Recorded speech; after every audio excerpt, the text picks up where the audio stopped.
অনেকেই বলছিলেন যে আপু আখের যে শ্যুটটা হয়েছিল ওইটার ফুল টিউটোরিয়ালটা একটু শেয়ার করেন।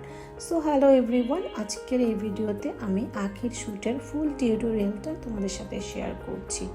তো আমি আসলে মেকআপ নিয়ে কিছু না বলি, বরাবরের মতো আজকেও এই শ্যুটটাও আমি ফুল হাই এন্ড প্রোডাক্ট দিয়ে করেছি, যেটা দেখতে পাচ্ছ। প্যাকের কনসিলার দিয়ে সেট করছি আইসটা, তারপর হুদা বিউটির প্যালেট, এভরিথিং সব কিছুই হাইন্ড। আমি যখনই মেকআপ করি আমি সবসময় চেষ্টা করি হাই এন্ড প্রোডাক্ট দিয়েই কাজ করতে, আদারওয়াইজ আমার কাছে মনে হয় ফিনিশিংটা অত ভালো আসে না। যেহেতু শ্যুটটা অনেক বেশি স্পেশাল, কারণ অনেক কষ্ট যায়, সারাদিন সময় যায়, টাকা যায়, সব কিছু মিলিয়ে যাতে একটা ভালো আউটলুক আসে, তো সেই জন্য ট্রাই করি সবসময় ভালো ভালো প্রোডাক্ট দিয়ে শ্যুটের এই মেকওভারটা করার জন্য।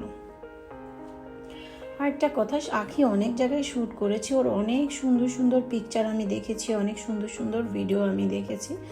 তো আমি ভাবছিলাম যে মেকওভার করব, দেখি মানে কেমন হয়। এটা একটা এক্সপেরিমেন্টাল শ্যুট ছিল আমার, কারণ যেহেতু যেই মডেলদেরকে নিয়ে অনেকেই শ্যুট করে, ওদের শ্যুট করাটা বা ওদের মেকওভারটা করাটা এটা আমার কাছে একটা চ্যালেঞ্জিং মনে হয়। তখন কি হয় যে টিকটকে বা পেজে, বিশেষ করে টিকটকে সবাই কম্পেয়ার করে যে এই মডেলটাকে নিয়ে অমুক কয়েকটা পেজ শ্যুট করেছে, কার শ্যুটটা আসলে বেস্ট হয়েছে, কার মেকআপটা ভালো হয়েছে, কার লুকটা বেশি পছন্দ হয়েছে। তো সেই জন্য এই টাইপের মেকআপগুলি, ভাইরাল টাইপের মেকআপগুলি আসলে সত্যি অনেক চ্যালেঞ্জিং। এর আগেও আমি যখন চকলেটকে নিয়ে করেছি বা অন্যান্য যারা আছে তাদেরকে নিয়ে করেছিলাম, আলহামদুলিল্লাহ অনেক ভালো রেসপন্স পেয়েছি টিকটকে, পেজে, সব জায়গায়।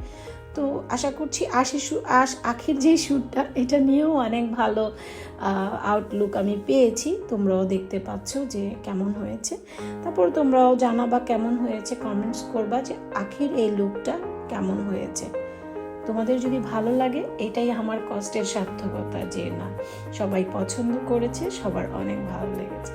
Thank you.